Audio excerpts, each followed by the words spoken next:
Hello, everyone, and welcome to another edition of Mormon Stories Podcast. I'm your host, John DeLynn. Today, you are joining us for part 2 of our interview with Heidi Bruno. If you have not already watched part 1 of our interview with Heidi Bruno, you'll want to pause this episode, go back and watch part 1, and then join us here for part 2. But for those who did not join us for part 1, in part 1 of our interview with Heidi Bruno, we hear her story of how she was raised as a member of the Church of Jesus Christ of Latter-day Saints, a faithful, devout Mormon girl who at the age of 16 was groomed by the Elders Quorum President of her ward and was sexually abused by him. You'll hear about how the abuse was hidden, mishandled by church leaders, and it is a really heart-wrenching and heartbreaking story. Yet another example of how the Mormon Church can sometimes create an environment where young girls and boys can be groomed for abuse, and how ultimately the Mormon Church often covers up this abuse, protects the abusers, pressures the victims to stay silent, and this allows a system of abuse to continue. So please join us for part 1 of our interview with Heidi if you haven't already seen it. And now what you're about to see is part 2 of our interview with Heidi, where she talks about, as a Mormon woman and as a Mormon mom, she has several children. One of her children, named Holly, contracts cancer around the age of 8. And it talks about the promises she was made about Holly being healed, about Holly not being healed, and about what it's like to have a child die as a Mormon mom, and then what that does not only to her faith journey, but also to her reconciliation with her own past of being abused by the Elders Quorum President and by having that abuse be so terribly mishandled in her Mormon ward. So thanks for joining us today. Hope you enjoy this episode. This is sobering, painful, heart-wrenching stuff, but it's also hopeful and informative and super powerful. So thanks for joining us. And here's part 2 of Heidi Bruno's Mormon story. So how did your faith and other things progress?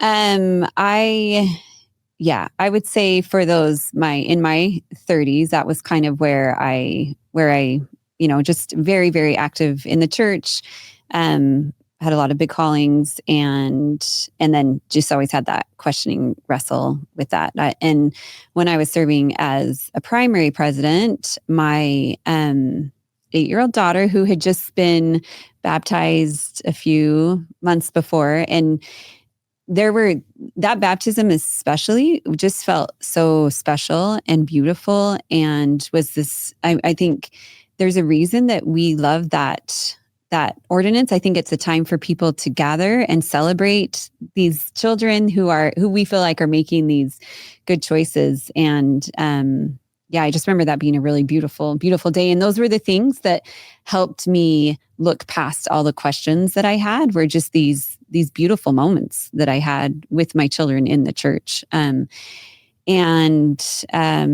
So when she was 8, she started to have pain in her. She would say, it hurts right here. And so I was like, okay, maybe I have a toothache. And so I took her to the dentist to see, and she's like, no, it looks like she has a sinus infection, but there's no tooth problem. And then we're like, okay, I guess the sinus infection will clear up. And then a week later, she's still in pain. I take her to another doctor, like, oh yeah, she for sure has an ear infection. And so I'm like, all right, they give us antibiotics.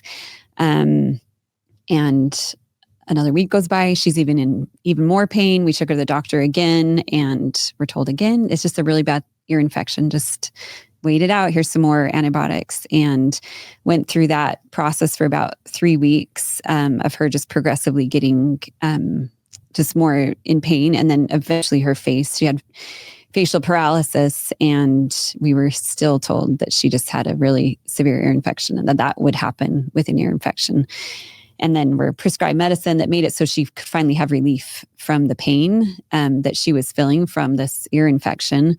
And then it still didn't go away. And so finally a doctor had us go get some imaging done. And when that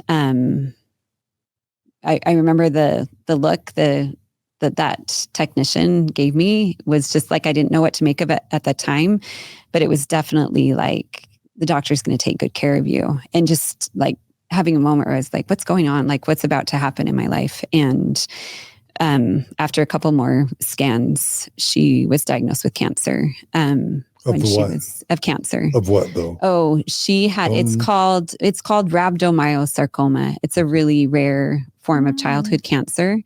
And it was in her like sinus cavity. So probably that sinus infection that was seen on that imaging was probably from that, was the tumor. Okay. And so we, our whole world shifted drastically from that moment on. And my whole purpose was to care for her and to help her navigate the 10 months of treatment that were prescribed at that time, of weekly chemos and radiations. And but she like set the path that we would take with this journey just days into her diagnosis. I just found out my daughter has cancer. She's going to miss her whole, she was about to go into third grade. She's going to miss her whole third grade year. She can't do her sports and her dance, like all the things. And I don't know if I can even take care of my other kids anymore. Like everything has totally shifted. And she had some friends and family come, and they wrote like a bunch of love notes. I love you, Holly, on the whiteboard in her hospital room. And on the same board, it had like her long list of things that she still had to get a port placed in her. She had to get a lumbar puncture. She had to get, her first biopsy was inconclusive. They had to do that again. So I was looking at that board and looking at that list and feeling super overwhelmed. And then I noticed like at the bottom of the board, she had at some point when I wasn't in the room, because I didn't see her do it, and I was with her almost all the time, but every once in a while I'd go out in the hall and talk to doctors, so she didn't have to listen in on the conversation. And at some point she had gone over to the board and wrote "Love is everywhere" on it. And when I looked at that list of things she had to do and then saw her words, I just felt this immense gratitude for the power, the healing power of love. And that's what she was feeling in that moment. She was feeling all the love that was being shown her. And so we navigated those years of treatment with her with full love. Like that was our whole focus. It was like we shared that story online, and lots of people heard about it. And so like her friends would write "Love is everywhere" on everything. And eventually they tied ribbons onto her elementary school onto the fence, and that spelled out "Love is everywhere." And it's since been replaced by a permanent thing in the fence. Where is this? In Portland. Mm-hmm. Yeah, where we live. So at the neighborhood elementary school. And so we navigated it through just pure love for her, and allowed, we allowed our community to lift us up and brought them into the whole thing. And in that, I lived in my Mormon bubble, but this exploded that and helped me tap into the world and the beauty and the community that exists outside of the Mormon Church. And watching how our community surrounded and loved us was amazing and beautiful. I was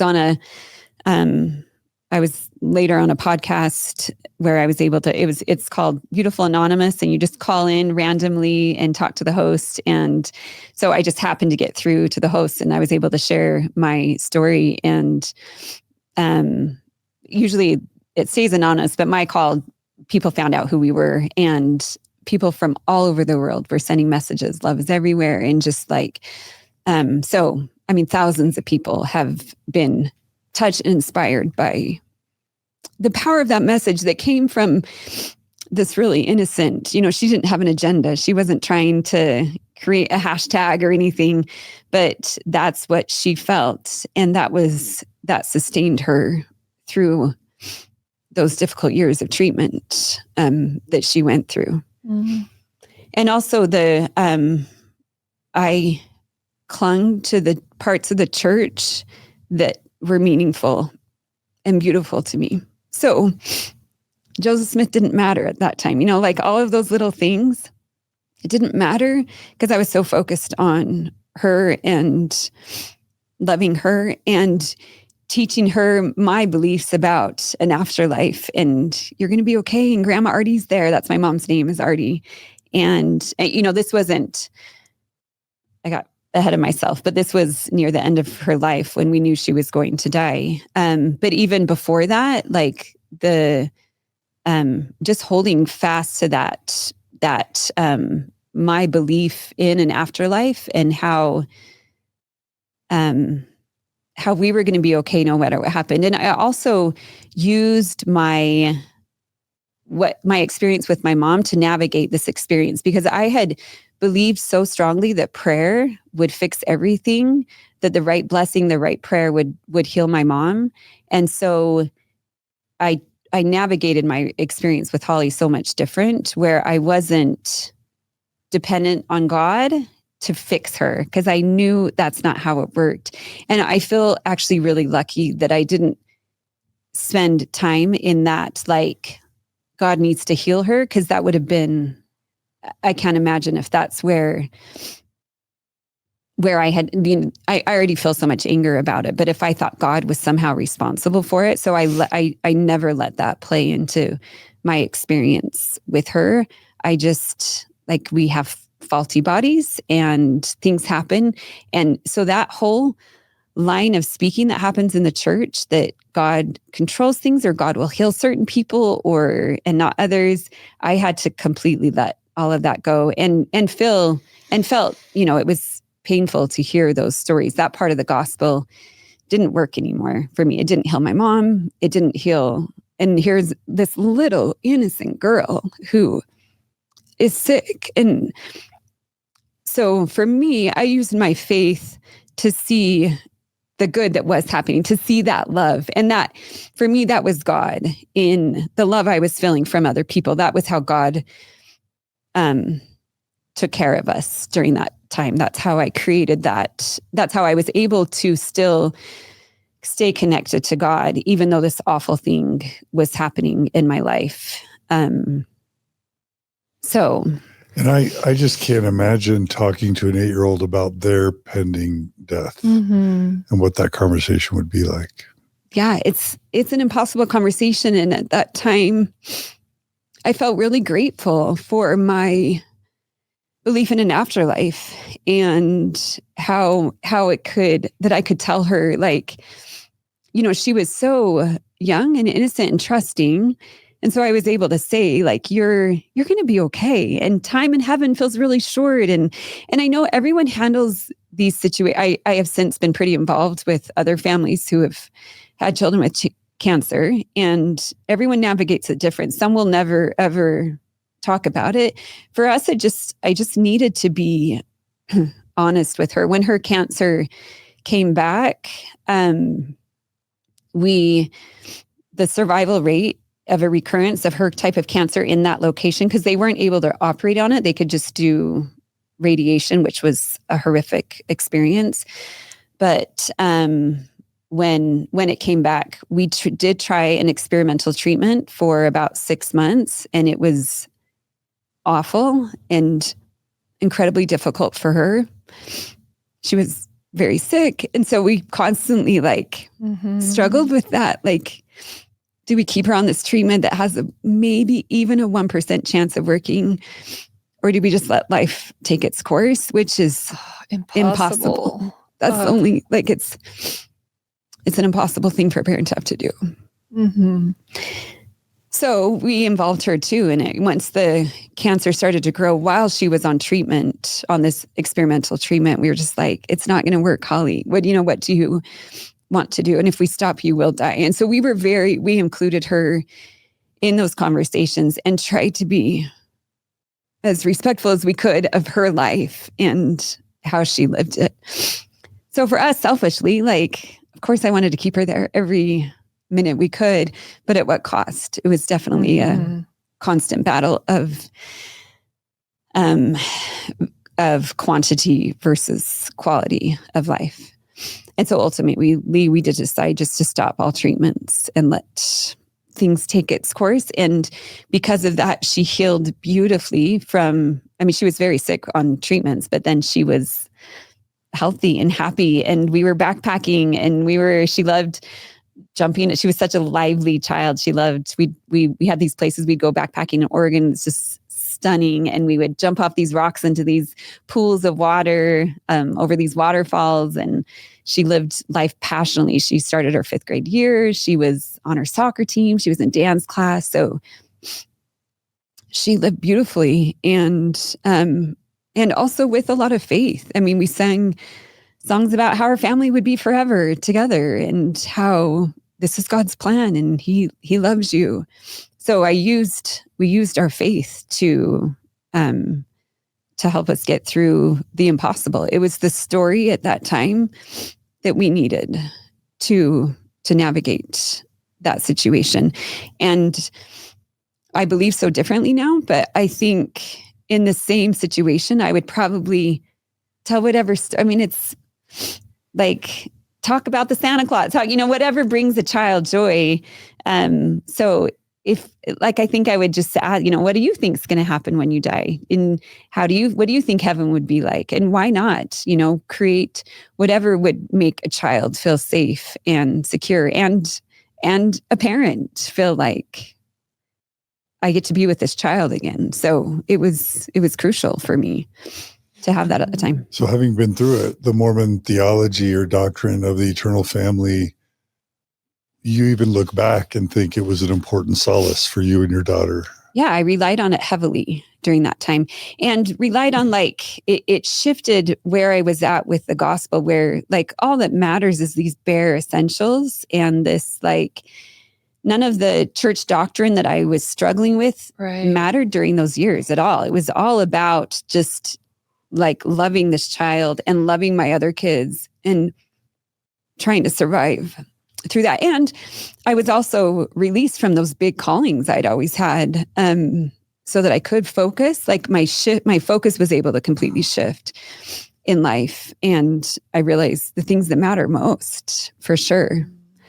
Yeah, we knew someone that worked for the church film department, or maybe the church missionary department. I can't remember, but he knew us and had been very involved and supportive. And he wanted to do a church video about our story because we had, I'd shared my faith in God and how God had helped us through this. And so just weeks before Holly died, a production team from the church came out to film a video where we shared our, how, the intention of it was to share how our faith had helped us, but it coincided, what at that time really felt quite miraculously with a service project that a friend made happen. They just happened to be on the same day. I'd asked this friend, we had people always reaching out to us, especially near the end of Holly's life. How can we help you? How can we support you? And most of the time, there's not much anyone could do, but there was some yard work that we just could not get to. I'm like, if you want to come rake the leaves or just do a little bit. And he took that and did a complete makeover of our yard. It was the most beautiful. There were 50 people out there. They were laying new sod. They were putting shingles on our play structure. They were getting, more bark chips. They planted flowers all over the yard. They made little signs that said, "Love is everywhere." It was absolutely beautiful. And the church happened to be there on that day. And then the whole thing became about this service project that was happening and just how beautiful and powerful love and community are. And the hashtag for that video at the time was "This is church." And that felt so true to me. This is actual church when people gather together to lift someone else up when they're when they're suffering and when they're hurting. And so it was a beautiful experience that was able to be filmed and is still used in the church's websites on just to show community. And then also part of that video that was taken was to just talking about grief and how just that experience. Was it depicted in the video that it was ward members? No, it really wasn't. Community? It was definitely, and from the, it was more community members than ward members. I mean, the person that did it was someone that we met through church, but mostly it was just like someone texted someone who texted someone else, and then just our community showed up and served us in this beautiful way, and it was captured on film. So heartwarming. Yeah, it was beautiful. I think the world has so much pain and hate in it, and I feel really lucky to have tapped into so much of the good in the world. There is so much beauty in this world, and I was able to witness and experience and feel the power of that and how much goodness there is.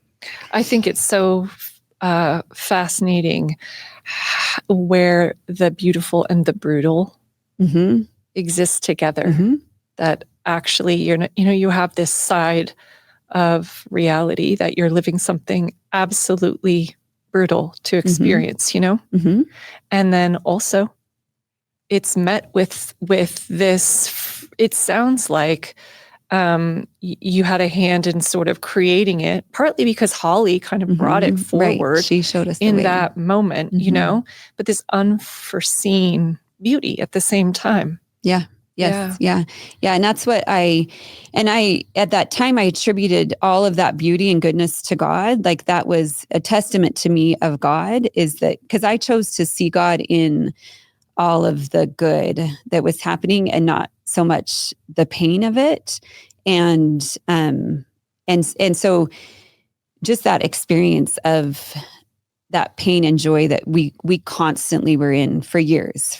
We walked that, the good and the bad, but kept our focus on love and love for each other and love.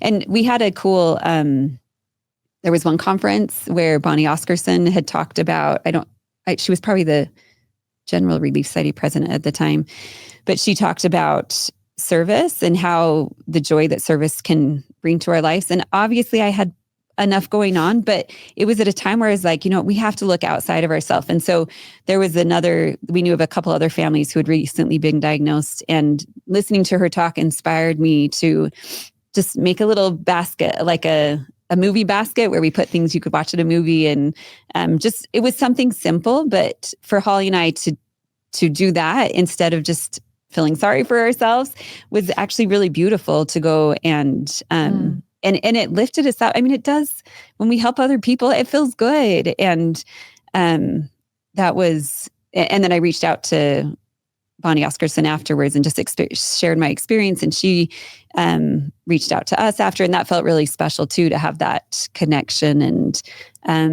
the church definitely, the part of the church I focused on during those years definitely helped. She was like Relief Society President. I think she was General Relief Society Presidency. Yeah. So a high-level leading. Yeah, and so the fact woman. that she would reply to me, and we felt very cared for, and it was my ward was helpful during that time, but it really was like the meals that came into our house, that was all done by people outside of the ward. They were the ones that organized it and showed up to help in that way. So that where I felt like I spent so much of my life feeling like the church had a monopoly on that, it helped me see, oh no, there is so much goodness outside of the church that I have been closed off to because I've lived in this Mormon bubble, or my interactions with people outside of the church have always been with the intention of bringing them to church. Like I could never fully be with people because it always felt like they had to become like me. That was because of that need to be a missionary. And so to let all of that go and just witness the beauty of the world was amazing. I love that. And then Mindy Gledhill got involved. Yes. Our own Mindy Gledhill. She's a musician who we've had on Mormon Stories. Yes. So Holly had been asked by a couple, by an organization based out of Portland that does a lot for kids with cancer. And one of the things they do is they provide music in the hospitals, which was crucial for us because Holly loved music. And so they would come in and make music with us.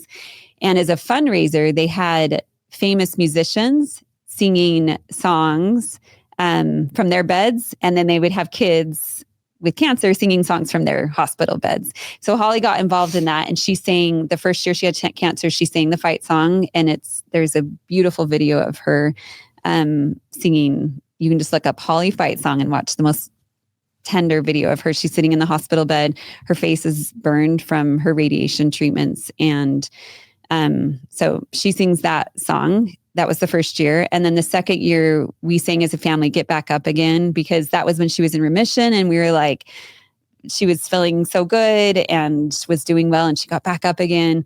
And then the next year they asked for her to sing another song. And in the past, I'd been like, what song do you want to do this? What song would you want to sing? And she didn't really know. And so I was listening to a bunch of different music, trying to find something that would fit the occasion, and came across Mindy Gledhill's. It's called "This Is Your Song," and it's actually about. And this is when we knew Holly was going to die, and we talked about it all the time. We didn't shy away from that conversation with her. Instead, we savored life with her, and we appreciated every moment that we had with her.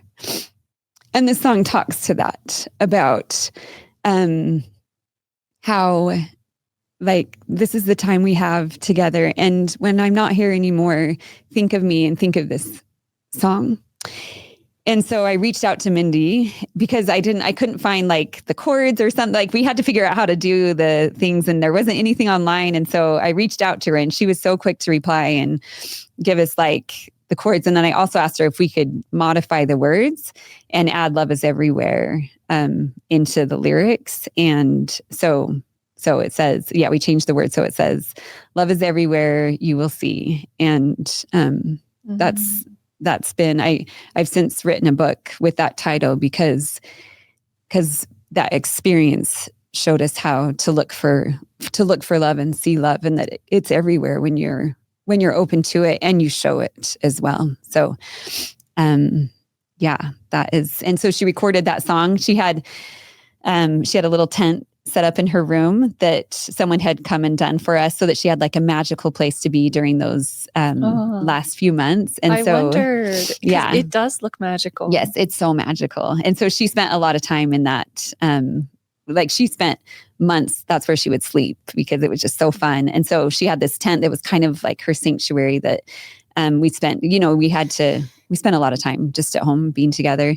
And so she recorded the song with her sisters in that tent. And we have that video that is there for me to always remember her by. So is this a good time to? Yeah. Okay. So we have the video here, and this is Holly singing with her other two sisters. With her older, she has two older sisters, Emily and Abby. And this is how long before she passed away?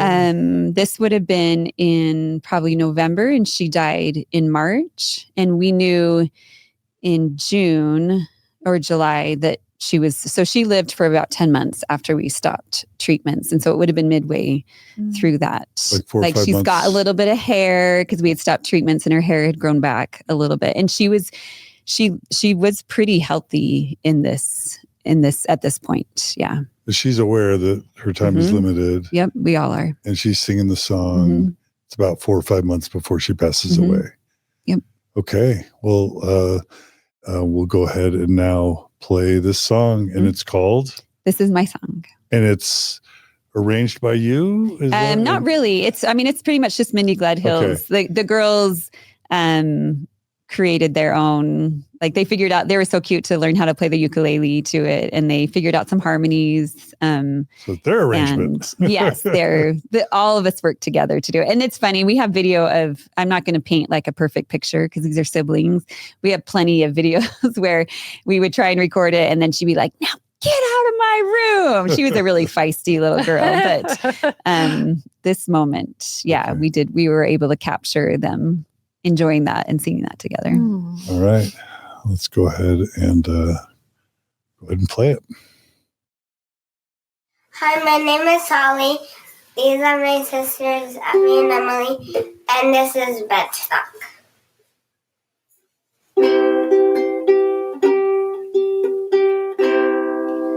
This is my song to carry on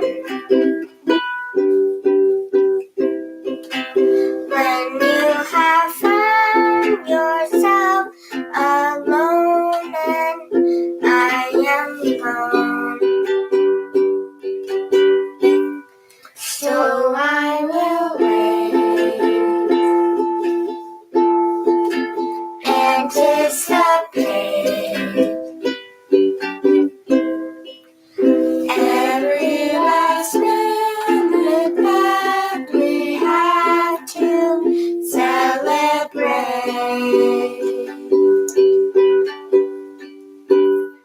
This is my song to remember me by when the moon goes down in the sky and you wonder why goodbyes are gone. Love is everywhere you see. Think of this too, la la la, la la la. When forget me not to, la la la, la la la. Pick one for me and make a wish that I will be back soon. This is my song to remember me. I ran the moon goes down in the sky, and you wonder why goodbyes are bound to be. Love is everywhere you see. La la la, la la la la la la la la la la la.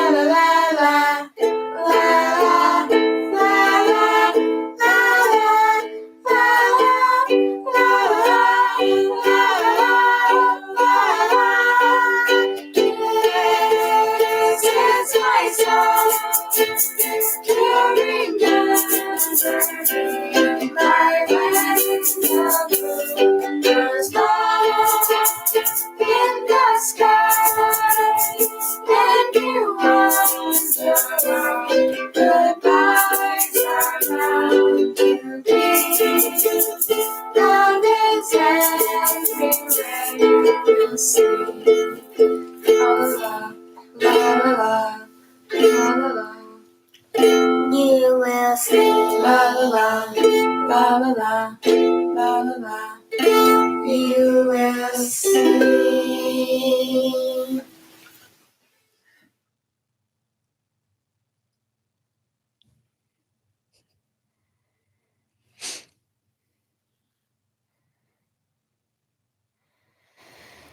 Thoughts or feelings? Just so beautiful. so beautiful. I just love her.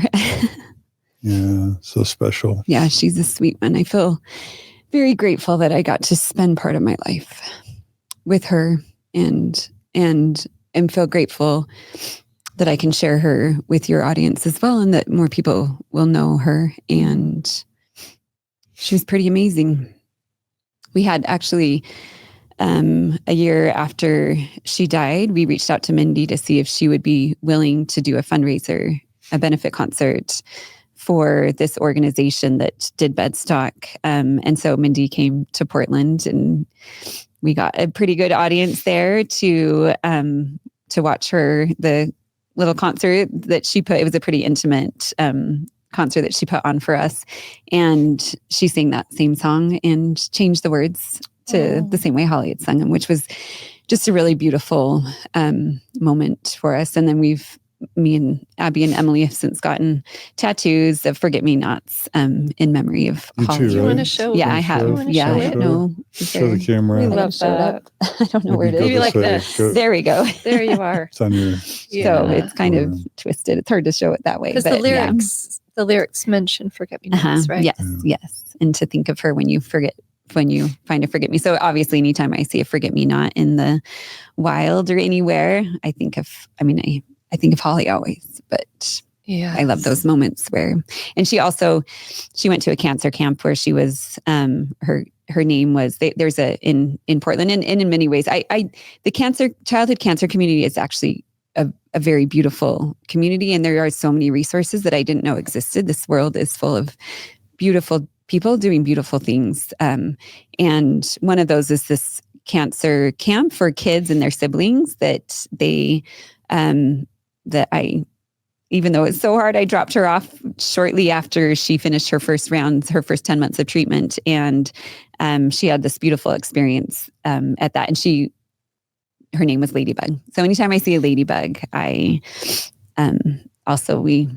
think of her, and so does her whole community. Like I get messages all the time. I saw a ladybug and I thought of Holly and whatever you need that to mean. Like for me, it's just, I love these little reminders I have. Forget-me-nots, ladybugs that connect me to her, and that the earth has provided these reminders. And that's right. Yeah. And she can live on in those moments as you recall her. Yes. And as other people think about her. And like that is how she lives on for me now, is in this sharing of her story. And that's why I wrote a book about the experience, so that she could live on through that. And as people talk about her, know her and know her story and be inspired by her, she lives through that for sure. Yes, absolutely. We'll include a link to the book in the comments. Okay. Again, it's titled Love is Everywhere You Will See. And you can just get it on Amazon? Or I have a website as well, love-is-everywhere.com. Okay. Get it there too. What do you want to share about Holly's final days, weeks, months, and your conversations with her, and if anything? Well, I could share hours and hours, but to make it brief, it was if we're going to use the word sacred, I think that's as sacred as life, death gets, is that process of being with someone as they died. And I had that same experience with my mom. I was in the room when my mom died, and I felt that same sacredness when my children were born. There is something special when people enter and leave this world. It's a special thing. And I can't explain that like I would have in the past, but regardless, I recognize the beauty of those moments. And even though beauty is kind of feels like the wrong word for this experience, it really did feel like that. She, the cancer was in her head initially here, but it spread to other parts of her body. But what was the hardest is it also went into her mouth. Like we could see the tumor growing on the roof of her mouth, and she had a massive tumor side of her neck. It was like we could see it in her ear. So it was horrific. Which is one of the reasons it became so offensive. If anyone ever tried to put reason to this experience. Like God. Exactly. God wanted it or something like that. Yeah.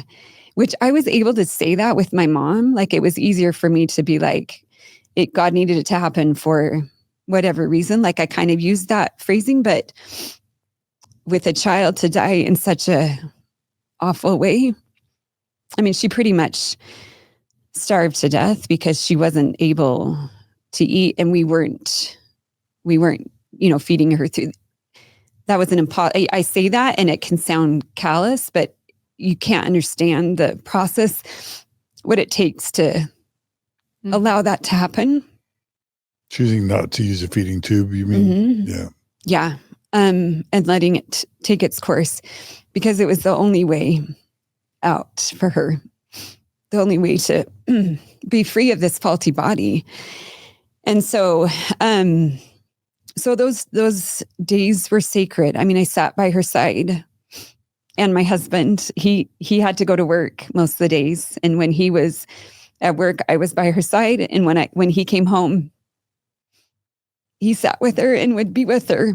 He would be with her all night, and then he'd go back and go to work again. It was really beautiful. I don't know that love gets bigger. Mm-hmm. It comes into like a focus like that. Mm-hmm. Yeah. Yeah. And so we would gather as a family every night, and we would sing Families Are Forever and I'm a Child of God, and these primary songs that were bringing Holly comfort.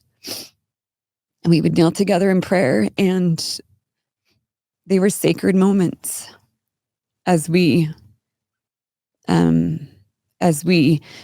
waited for this transition for her. And for me at that time, it was the next step in her, because I think in Mormonism, it's all about heaven. It's all about, that is our whole purpose of our existence, is to get to heaven. And so I was there shepherding her into her next, the most important part of her existence. And so I sat with her through that experience, and then cheered her on. I mean, I write in my book about how it was like cheering her on this final part of her race, and just like, you can do this, and we're here, and we love you, and we'll be there so soon, and families are forever, and we love you, and you can go. So a lot of those conversations, and she was just at the age, just as a 10-year-old, she's still at that, like, some kids still believe in Santa at that age. It's still such a believing stage. So she was able to fully, I think, had she been a little bit older, it would have been a lot harder, because she would have had to grapple more with her mortality. But I don't think she spent a lot of time there. She, I think it was scary for her, but she fully trusted us that she was going to be okay. And she was suffering. And so she wanted to be done suffering. Yes, right. And that's how she was, we made it clear that's how, and you will not suffer anymore, and you'll be able to move again and eat again. And one time I asked her, what she was thinking about. She's like, I hope there's food in heaven. I'm like, me too. There better be, just being able to just casually talk about, and like, do you think you'll come back and spy on us? And if you do, you should leave us hidden messages. Like, we were very playful about it, and very, just try to be as upfront. Like, we didn't hide it from her. And I think she took comfort in that, knowing what was happening to her body. And, and the hospice care helped me know what was going on, and how to let go of those things, like feeding my child is impossible. So, yeah. I guess we should say this is where a religion's theology can really come in handy. Mm-hmm. And it makes sense. Is that right? Yeah, it makes sense why people have been telling this story for all of time. Like, these moments are impossible. And if there's something that will make it so I can be with my daughter again, like, yes, give me that. Like, I'll do whatever it takes to be with this loved one. Like, so death, yes, we have to create this narrative to help us survive these things that we go through. Yeah. Okay. Anything else you want to say about her passing, or that you feel like is important to the story? I think just, just how like her funeral was beautiful, like such a beautiful. And by that point, there were so many, like, I really couldn't deal with the doctrines of the gospel, like the celestial kingdom and the three different kingdoms, and then the three kingdoms in the celestial kingdom. Like all of that felt like that is not important right now. And so I was very careful about how the funeral was going to be. And pretty much the stake president came over to talk to visit in a very ministering kind way.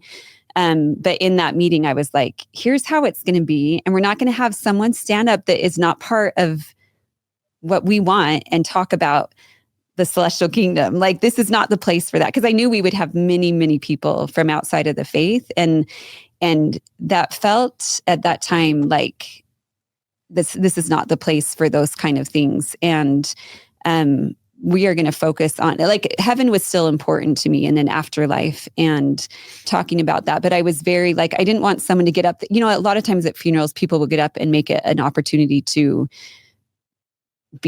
proselyte. And I wanted to make sure that was not, which I think even in the handbook, that's kind of how it's supposed to be done. But I was very clear about, we're not doing this at this funeral. Mm-hmm. This is how it's going to be. This is who is going to talk. And there was a little bit of pushback, but ultimately they allowed us to run it how we wanted to. And it was beautiful. And there were, the chapel was full all the way back to the stage with people on the stage. There were many, many people that came to support from the community and the church.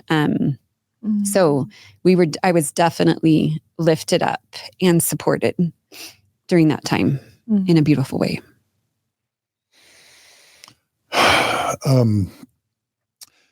Yeah. And again, death is one of the things religions have been helping with for millennia, not just the theology around death, but the actual service. Mm-hmm. Yes.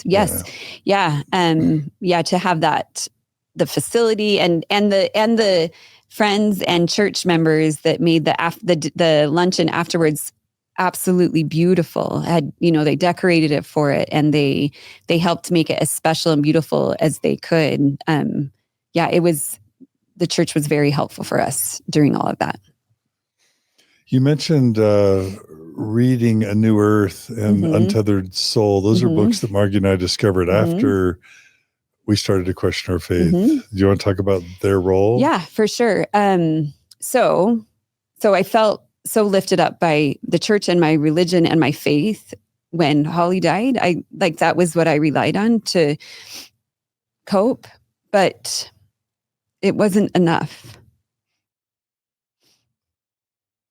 Because losing a child is too big. And so, it was a totally different experience than losing a mom, where I could that was still enough for me. Like, she's in heaven and it's going to be okay. But a child, it doesn't work for me, it didn't work that way. Like, it did not bring comfort in in those weeks and months and years following her death. It did not bring the comfort that I expected it to bring, because I didn't actually know where she was. I didn't know, was I going to raise her as a child? Was she going to be an adult? Is she afraid right now? Like, all of it it didn't work for me. Like, it had been promised that it would work. It did not bring comfort. Once she was gone. Yeah. Right. Like, it worked to tell her to use it as a narrative to help us transition her through death, but it did not sustain me. And then I don't fault anyone for anything they've said, because everybody says things with the desire to help. But any God needed her, or she's in a better place, that does not work. Did not work for me, because I needed her, and there was no better place for her than with me. And I didn't want to raise her in heaven. I wanted to have her now. And so that kind of dialogue that had worked in the past was shattered for me, and none of it worked anymore. And I didn't get comfort from God like I had. I wasn't feeling that. It was incredibly painful for a long time. And a friend had mentioned those books, A New Earth and Untethered Soul. And both of those books helped me in a way that nothing else had, in just like an acceptance of what is and a letting go of what you can't control or know. And it brought a peace in a way I was not getting from the church or the church doctrines, just of being able to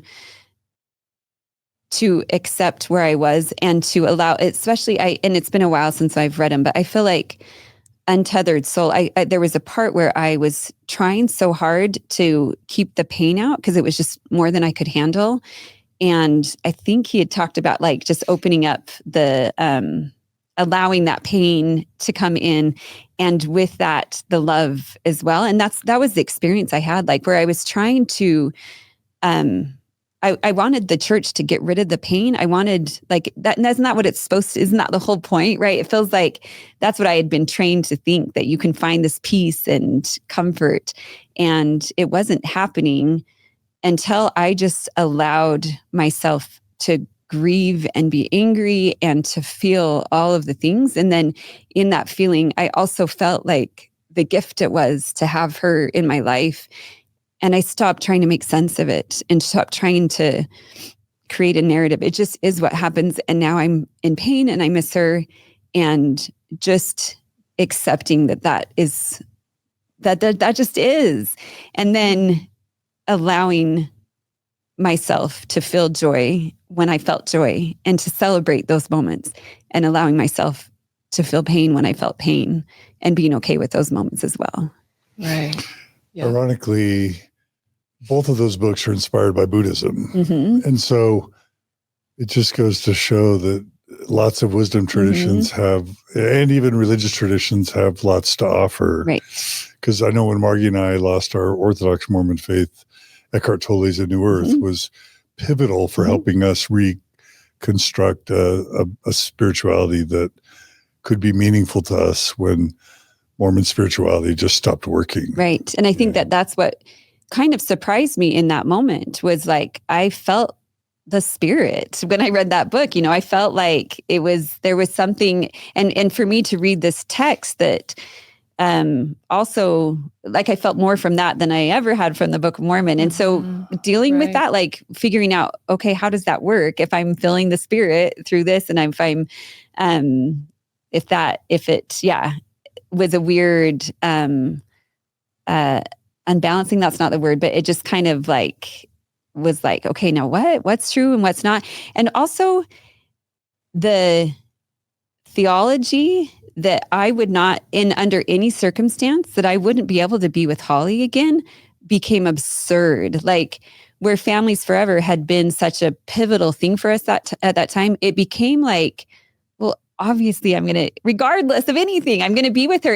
And meeting other parents who had lost their children, who were not in Mormonism, but were like, yeah, I'm going to be with my child again. Like, obviously I'm going to be with Holly again. And so that there are parameters around that in the Mormon faith became very disarming for me. Just like, don't tell me that there's anything that's going to keep me from my child. That's not, there's no way that there is a God that would keep me from my child. So then things are just crumbling around me, because now the celestial kingdom and the different degrees, that doesn't hold its place anymore, because I'm going to be with her again.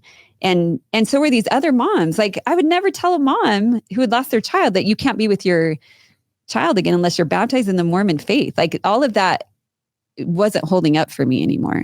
Mm-hmm. Yeah. Yeah. Like, the pitch for Mormonism is you can be with your family forever. But then when you read the fine print, or you actually serve in the church long enough, it's, you can be with your family forever only if you have the ordinances with the right authority, and everybody is righteous and worthy. Right. And so we've covered this recently.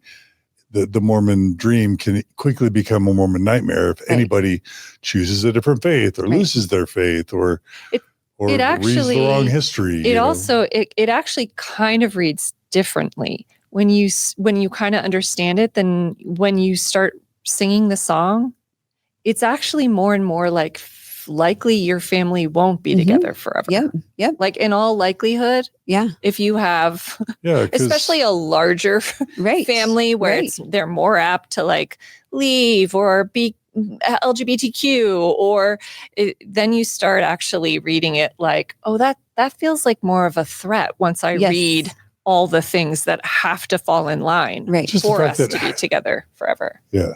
Just the fact that half of all marriages end in divorce. All of a sudden you're like, oh, wait. Yeah. Only half the marriages survive, and who's going to be with who? And we covered this in an episode that's airing today, actually, and on Wednesday.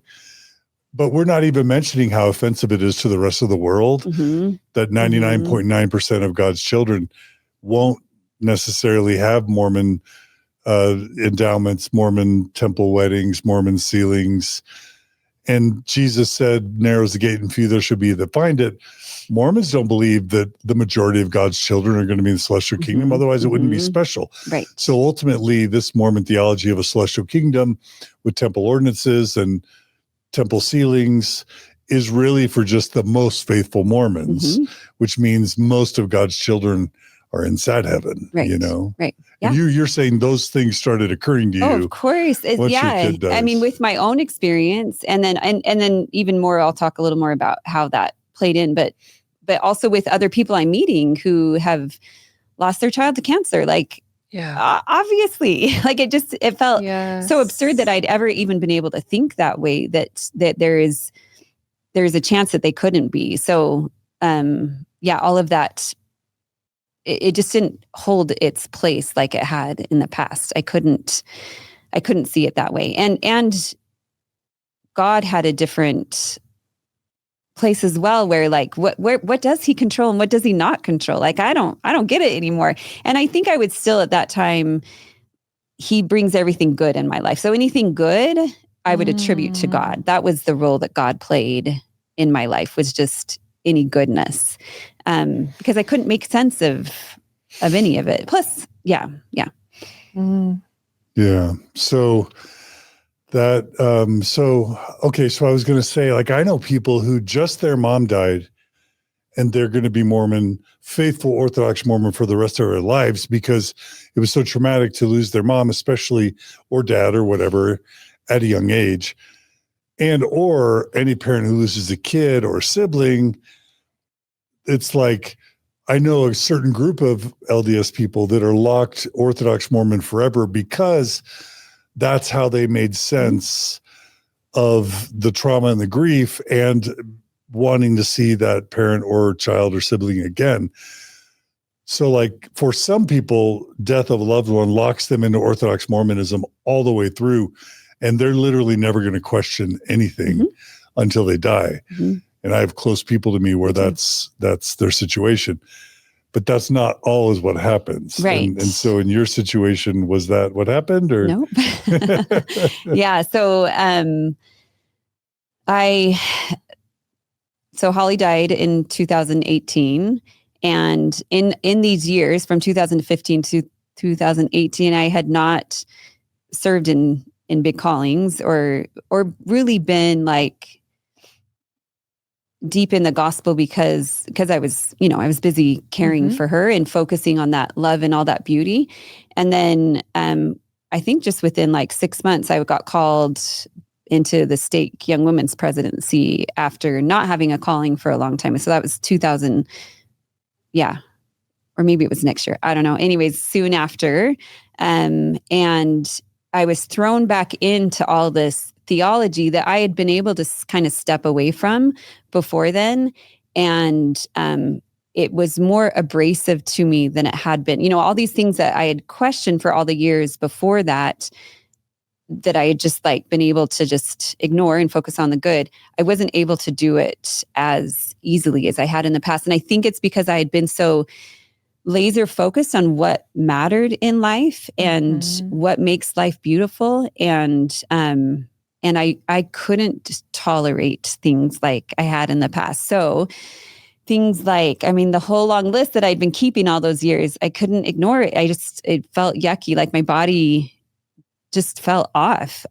So like women not having well, the final say in anything, which I had struggled with in my other leadership positions. And I'd always been someone to kind of push back a little and be like, when I served as primary president before Holly got diagnosed, at that time, the primary president also put on like the ward Halloween party and the ward, because I think that was when there was not an activities committee. So this woman who already has a massive calling is then asked to like put on every party. And I was like, there's nowhere in the handbook that says that I have to do that. I'm not doing that.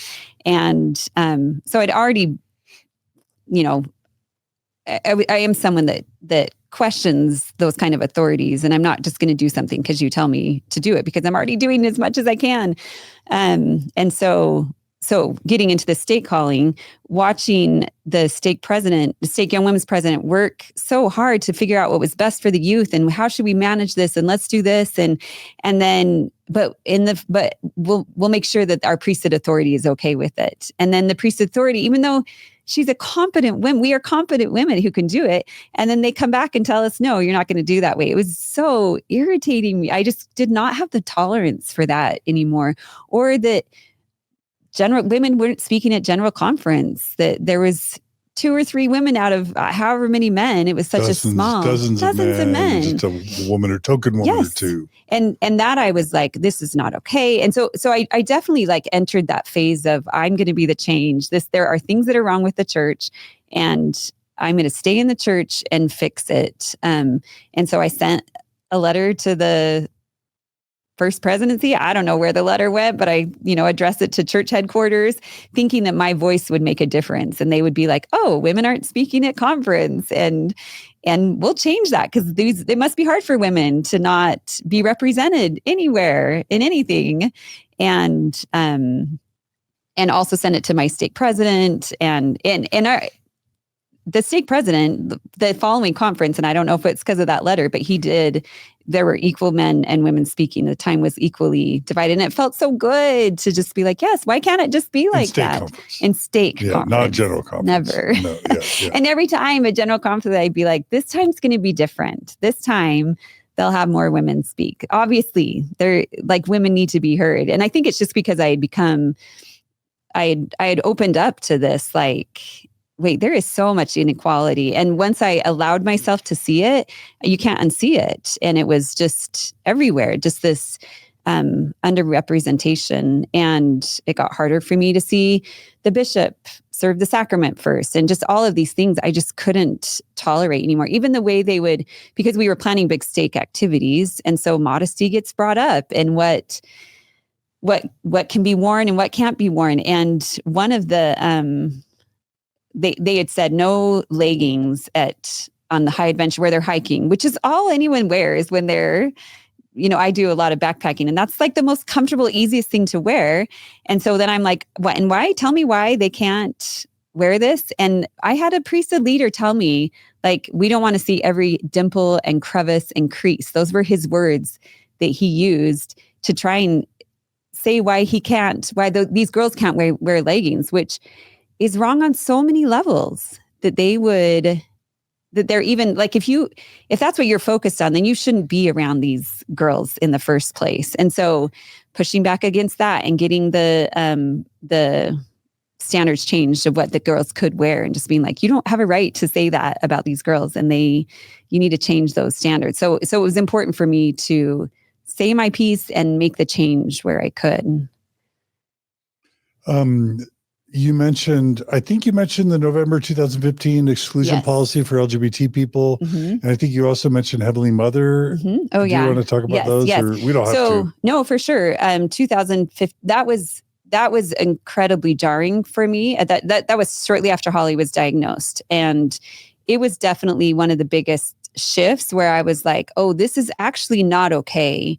And there's no world where I'm going to pretend like this is okay. They've made a mistake. So it was the first time I allowed myself to think that the brethren, as I'd been raised to see them and call them, could make a mistake. And that's the only way I could make sense of that.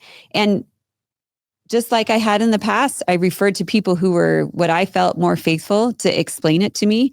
And it was just explained in like, don't get caught up on these these things, like focus on the gospel of the doctrine, focus on what actually matters. And sometimes our leaders make mistakes, and they are just men, which it doesn't add up, because then it's that picking and choosing of when it is okay and when it's not. So at that point it also allowed me to tap more into my critical thinking, where I was like, nope, this one's not okay. And I'm not going to justify this one. Like I don't feel okay about that. And I knew gay people at this time, and they're the best and they're wonderful. And we don't need to do things to harm them or make them less than. That part of it also started to play into where I was like, this is not okay. And I'm not going to pretend like I'm okay with this part of the gospel. I will support. And so in my temple recommend interviews from then on, I would always say, when they talk about sustaining leaders. Yeah. Sustaining leaders. And do you affiliate with other organizations or support other things? I was like, yeah, I support gay marriage. I'm fine with gay marriage. I think that's okay. And I had the right leaders who passed on that at that time. And so I was gaining power to be able to say how these things that I'd always kind of questioned and I felt more able to say. And like Heavenly Mother was another one that was important for me to, as I thought about that and felt like this is an important part of the doctrine, and I'm not going to shy away from it. And so I gave a Mother's Day talk about Heavenly Mother, knowing that maybe it was a little bit like I was pushing the boundaries, but it felt important for me to talk about this female power that I can't ignore it anymore. It became harder and harder to be a woman in the church for me. You mentioned a few what are considered to be faithful, almost progressive Mormon podcasts that I'll call out just because I think they're useful to people. So there's Faith Matters, which we've talked about. It's pretty well known, liberal, progressive, faithful Mormon podcast. There's At Last She Said It, which I don't think we've mentioned much. Do you want to talk about that? Yeah. So both of those were people. This was the first time that I was hearing other people share things like concerns. Because I grew up, I did not talk about concerns for... Including your own. Right. Exactly. Exactly. I just ignored those things. And so, so this is when I finally felt like, oh my gosh, other people are saying, like At Last She Said, I love how they said that the name of that podcast was, we're going to start talking about these hard things. We're going to say, this is hard for us. And here's why it's hard for us. And so to have other people also putting words to things I had felt for so many years was empowering too, because I wasn't alone. And then in conversations with friends, we started to talk more. I don't know, there was just more chatter going on about things we questioned instead of always focusing on what we believed in. And Questions from the Closet is Charlie Bird and Ben Shalati. Yes, and that one. Two gay BYU students / staff. Yes, and hearing their stories, and then knowing that they're good people that are just trying to live their lives, and listening to that. So all of those things are just expanding my ability to think, allow myself to think more critically, and to I started to feel more safe in deciding what I actually believe. So in that state calling, I only testified of what I believed in, and I believed strongly in love and acceptance. And that's where I was at in those callings. The gospel gets really simple at that point. Exactly. And that's what I focused on. Like, this gospel is a gospel of love and acceptance, and you are enough. And that works to an extent, but it cannot, especially in those state callings, it wasn't.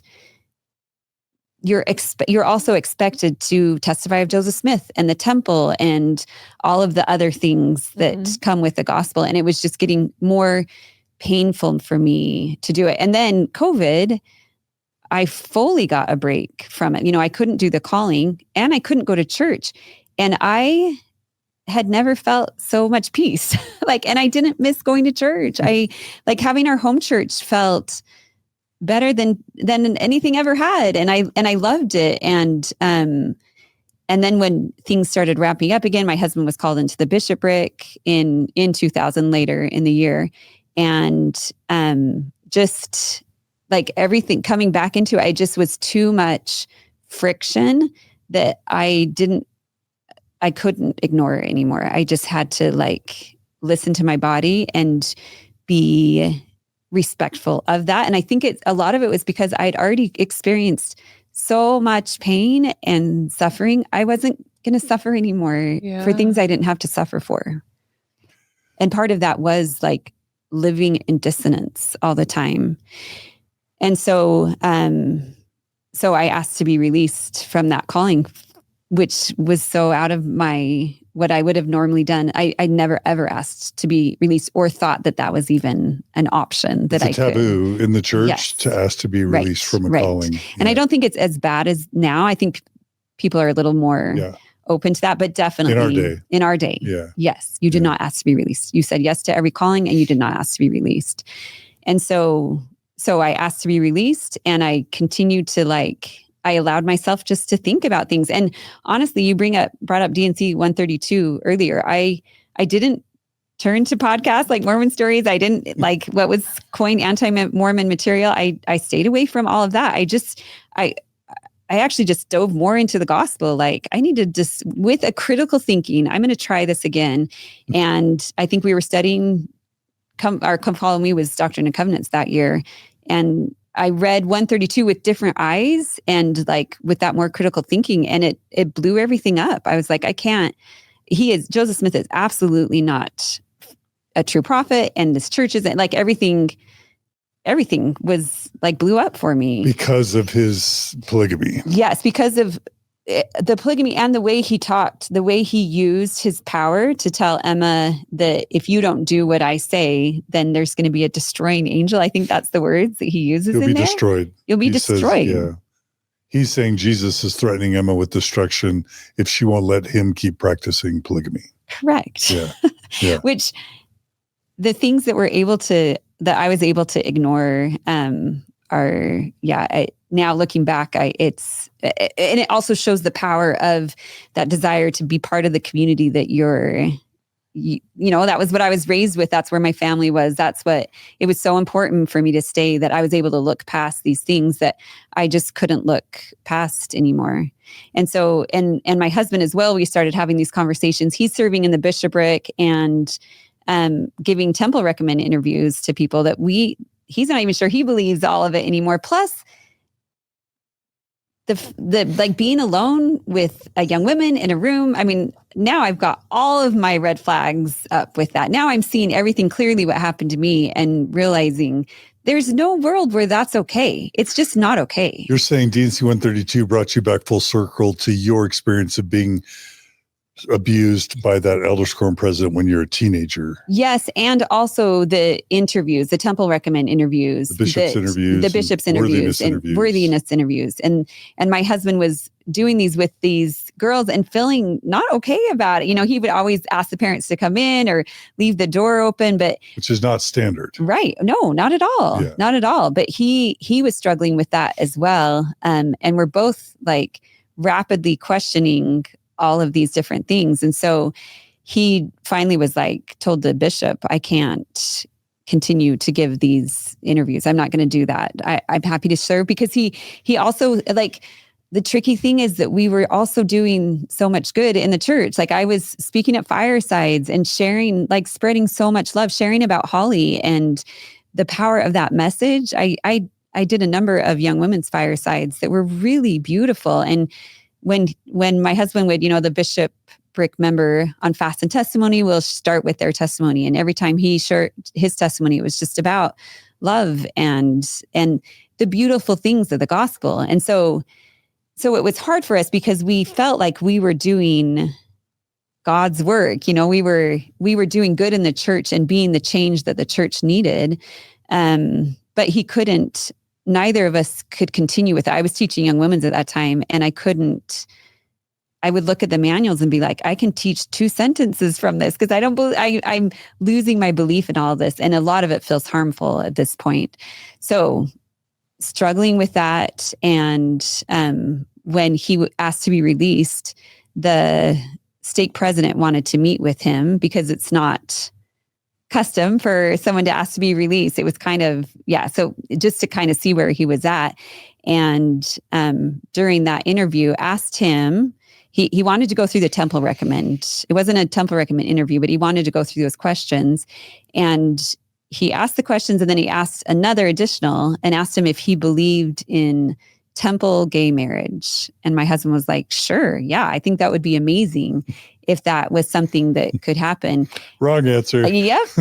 It was the wrong answer. And he got his temple recommend taken because of answering that way, which then that did it for us, because everything that we had built our life around, I mean, it's all built around the temple, right? Like you go to the temple so you can go to the celestial kingdom, so you can be with your family forever. We were married in the temple. Everything was built around our worthiness to be at that temple. And now this man, he is one of the best men I know. He is a kind, caring, Christ-like person that they don't get much better than him. And if he is not worthy to go into the temple, then we don't belong in this church anymore. Well, I mean, part of what's so shocking about that, the implications of that is he's basically just saying, do you love LGBT people so much you want them to have eternal families too?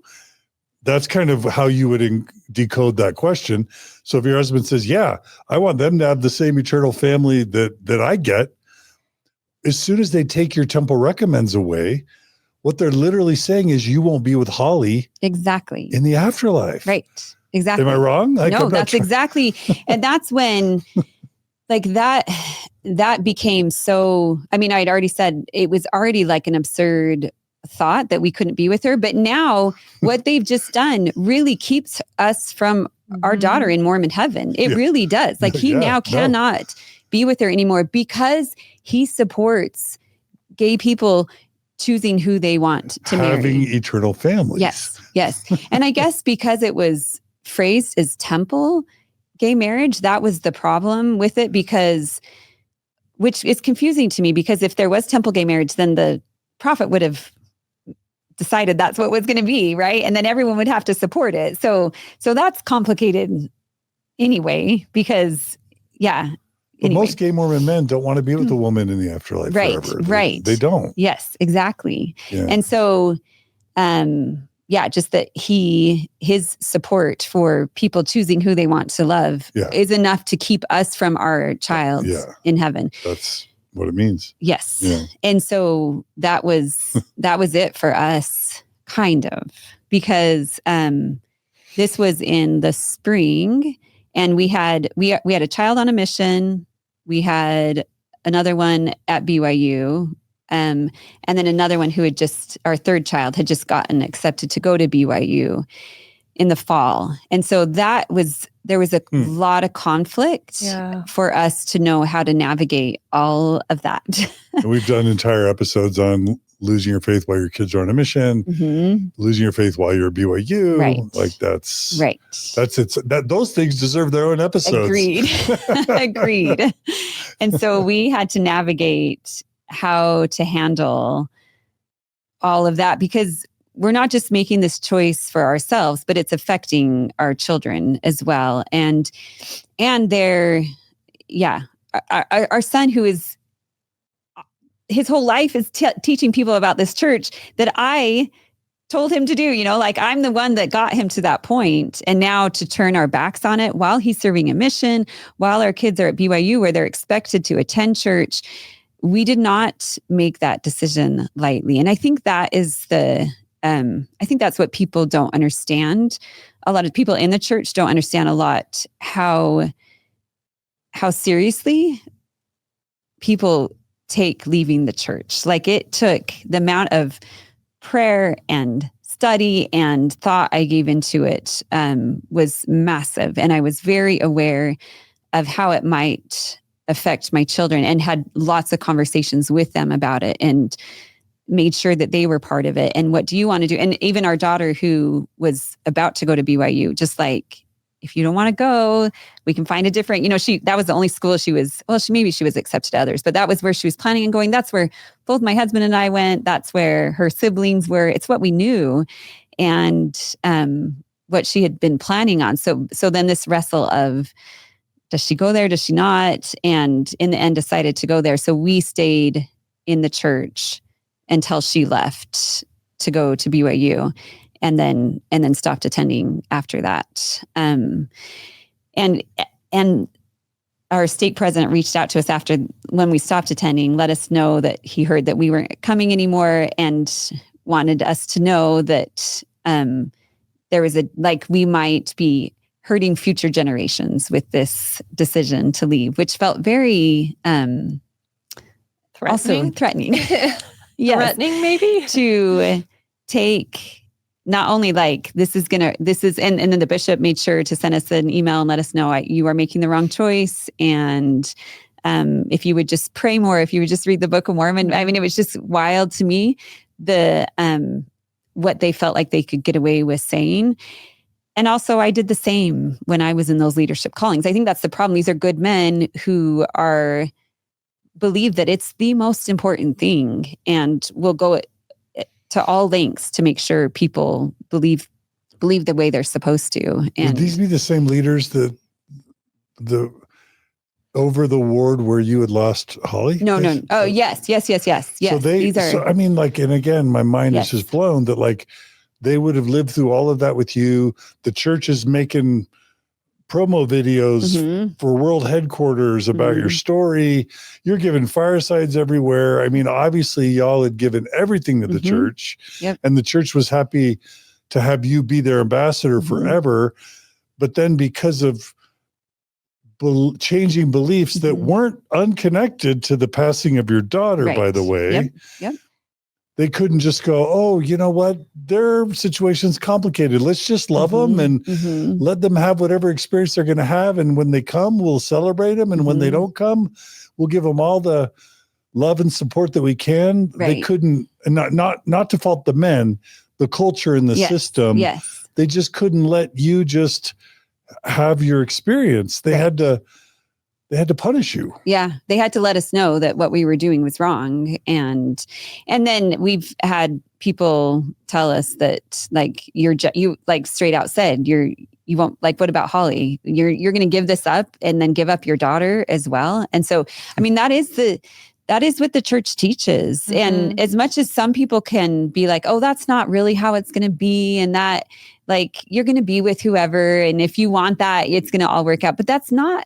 the theology of the church. You have to do these things. You have to be worthy to be in the highest degrees. And she's not going to be kept from that because she was perfect. She was a child. And so we know that's where she's going to be. And so that's what it teaches, that we've given up that opportunity to be with her in heaven. And of course, that's scary and painful for people to hear that, or to think that could happen. Yeah. Did you say that they reached out to your son's mission president? Yes, that was the other thing. My stake president reached out to my son's mission president, and it felt very we had talked to our son on our own. It's not like we were keeping anything from him, but we let him know. But they told him, they gave him we're so sorry your parents have left, and here are some things that you can do, and you are good even though they've left. So all of the language is that is very familiar to us as well. Yeah, all that language is your parents are in the wrong, but this is why you need to stay. It's even more important for you to stay active. So I just didn't love the gossipy aspect of the stake president telling on us, which I know they don't see it that way, but in reality, that's what it is. It's him reaching out and being like, just so you know, the parents are not correct anymore. And I think I don't know if it's for safety for that child coming back into a home. If he hadn't known, I guess that would be a really hard transition to come back if we weren't active anymore. And he didn't know that, but then that's not trusting that the parents are having those conversations, which we were talking to him about it. So it just was unnerving to me that they were, and then I had children at BYU at this time too. And so I reached out and I was like, please don't ever do that again. to any of my children's leaders. Don't tell them, don't reach out to them and tell them what I'm doing. They're independent people. They can make their choices, and I can have a relationship with them independent of you telling people how they should feel about us or making my children feel like we were a problem. And when my son came home, we went to his homecoming, and that was the first time we'd been back to church for, I think it was just about 4 months later. And it happened to be testimony meeting, and it was the only day he could do it because he was heading off to college like the next week. And one of the testimonies was just all about how sad it was that his family hadn't been active, but he prayed, and this is someone else sharing their testimony. And then the family all came back, and it just hurt me that my son was sitting listening to this, and this person's talking about how awful and sad it is that family members leave the church. And so he's getting that messaging that that we are a problem, and obviously don't like that. And we've talked to him plenty that I think it's okay, but it's still, that's the messaging he's getting, is that we are incorrect, which is sad. Mm-hmm. There's a part of me that wants to just give grace that it's system and not people, and that the church does a lot of good, and people mean well, and that, not everyone has the experience you did. And on the other hand, like I want to flip a table when I add up the abuse you experienced as a teenager, abused by an Elders Quorum President, abused by your bishop in the sense that you were blamed as a victim for the abuse. Then you give your whole life to the church. Your kid dies in church. The church is marketing your kid's death in a way. But then also all the decades y'all served and all your callings and helping the church and firesides. It feels incredibly ungrateful, but also psychologically abusive for them just all to just flip and turn on you because you have doubts or questions or even disbelief that all come from very reasonable places. It feels abusive and almost psychologically violent to hear how this turns up, given all you've experienced and given to the church. Yeah, and I just think it shows how important it is. Like when you are fully in the church, like it's the only thing that matters. Like it matters above all else. It matters that people stay in the church for their, and I think that, it comes back to that, like members of the church are so desperate for this perfect afterlife. I think they live their whole life for this afterlife. And so they miss a lot of the living because they're so focused on, and so there's not room for that grace and that nuance because they're so panicked. Like you can't give this up, and you can't. You're risking your children's belief in Jesus Christ, and if they don't believe in Jesus Christ, I mean that's how it was worded to us. Like if they lose their faith in Jesus Christ, that's the only way to get to heaven, is through that belief. And so you're putting that at risk for not only yourself but your children, and the way it was written for future generations. So they're putting the weight of hundreds of people on this choice that I have been incredibly intentional about making, and know it's what I have. For me to say stay sane and find peace, it became the only option, was stepping away from the church. Yeah. And it's mind-boggling because we now know in 2025 that something like half of Mormon return missionaries are leaving the church within 6 months of coming home. I mean, the church doesn't release those numbers, but there have been many reports that it's a large percentage of return missionaries are coming home immediately and leaving the church. Just think of all the fractured families. Your story is just happening. And then there's a ripple effect when a stalwart return missionary leaves the church. Their siblings start asking questions, their parents, grandparents, aunts and uncles, cousins. Yeah. So it's just like this toxic ping pong of sad Mormon heaven that's rippling all throughout Mormon wards and families. My brother was one of those missionaries. When he's my younger brother, he would have gotten home from his mission in 2000, probably 99. So a long time ago, where it wasn't happening as much. And he left the church shortly after. And I felt that same, like I grieved his leaving the church and how sad that was. And now I am like, sorry, dude. Like I'm sorry I wasn't more accepting and that I made something out of it that I wish I could have accepted you. It breaks my heart that I couldn't accept him for who he was then, that it took me so many years to and now, and a lot of it is because now I feel that, there are a lot of people that struggle with what I've chosen to do. And so now I feel what I did to my brother and to other people too, in that desperate attempt to have this perfect world that the Mormon Church tries to create. Yeah. Yeah. The Mormon family dream becomes a nightmare for so many. For most, it feels like, and the few that it works for, it works beautifully. And I'm happy for them. Like if it works, that's amazing. Right. And it just didn't hold up for me. And some people it does hold up for. And I feel they're so lucky that they get that. And I get why they stay in the church, because it's a beautiful, good, amazing thing that guarantees they're going to be with their families forever. Why wouldn't they want that? Yeah, but because so many people leave or get divorced or sin or whatever, the way people make sense of it is to say, well, God will figure it out in the afterlife. It'll all be okay because God is just. And if that's the case, you don't need the doctrine to begin with. Right. Because if God's going to make it, why didn't he just not have the doctrine, let everyone enjoy their lives? Yeah. And then he just figures it out and makes it all good in the afterlife without everybody having pain and suffering. Yeah.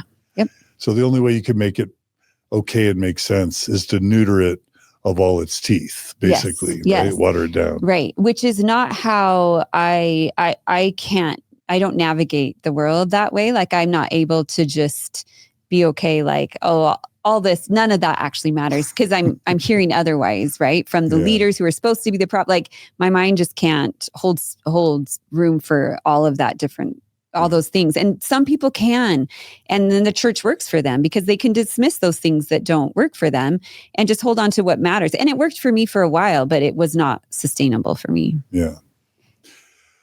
So really quickly, what have your beliefs become now about Holly and the afterlife? Yeah. So I think that has been the most interesting thing to experience for me, because with the church, when the stake president sent that email to us after we left and was like, well, I hope you at least still believe in Jesus. That was kind of what he said. Like, and I was like, of course I'm still going to believe in Jesus, and I believe in heaven and God and all of that.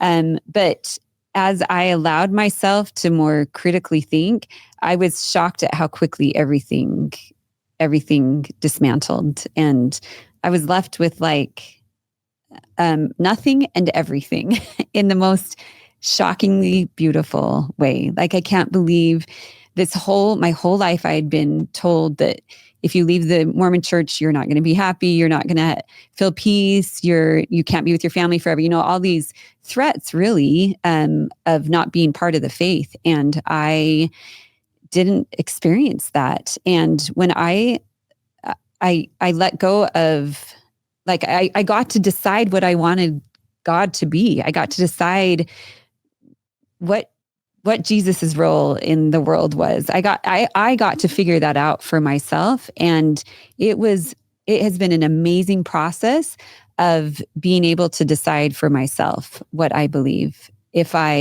what God looks like. And the Mormon God did not work for me at all. And so that God was gone pretty quick.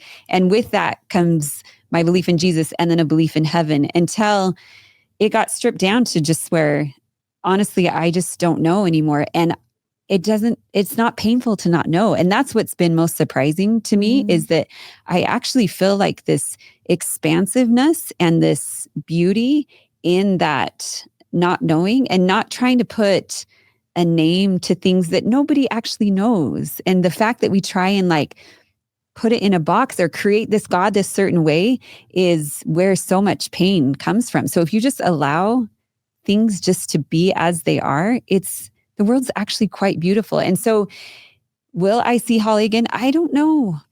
But I know that I got her for the 10 years that I had her.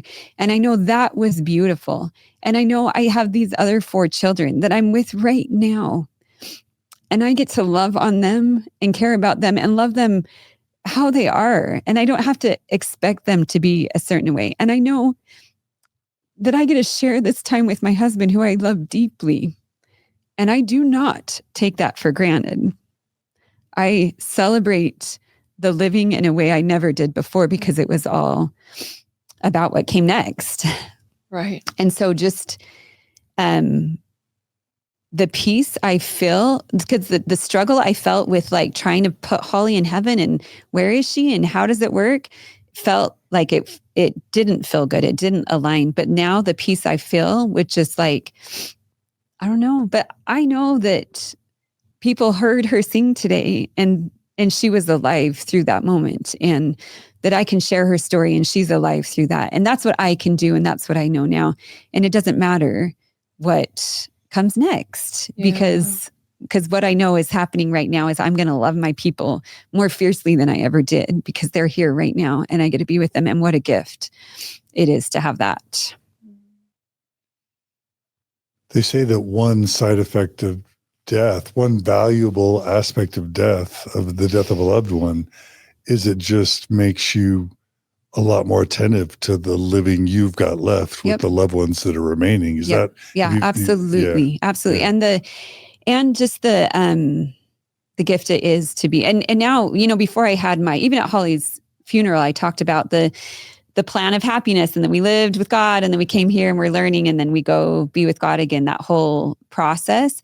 But now that narrative doesn't hold for me, it just feels amazing that we're here on this absolutely stunning, beautiful world with people that we can love and people we can interact with and experiences we can have. And I am not a stranger to pain. And so I'm not afraid of pain. And so some things cause pain and some things cause happiness, and it's just all information. And I feel in control. That's the other thing. I feel in control of how I'm going to navigate this world. But where before I had to do it all under the pretense of Mormonism, I had to do it based on what my leaders were telling me. And even with callings, I was always at the mercy of whatever calling I got next. And now I get to be so intentional about how I spend my time and who I interact with. Everything has more, and it's not like life is great now. It's still painful and hard and all the things. You mean but it's not perfect? It's not perfect. Right. Yeah.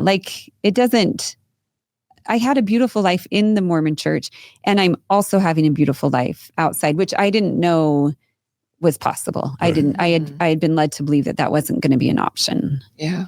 And so to now experience it, and that's another reason I want to come share my story, is just because it's been helpful to, once I did leave the church and listen to Mormon stories and listen to other people share how they found they were happy outside the church. I was like, what? You actually can be? And it just made me feel less alone and helped me see there is good life. It can be good and beautiful outside of the church, for sure.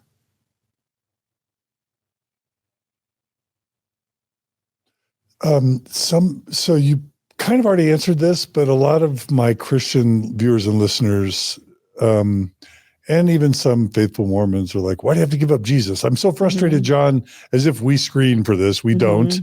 We just take people not based on the outcome, just on the coolness of their story. But so many are like, why do they have to abandon Jesus? Why do so many of your interviewees have to abandon Jesus? Keep God and Jesus. Don't throw the baby out with the bathwater. Do you have a response for that?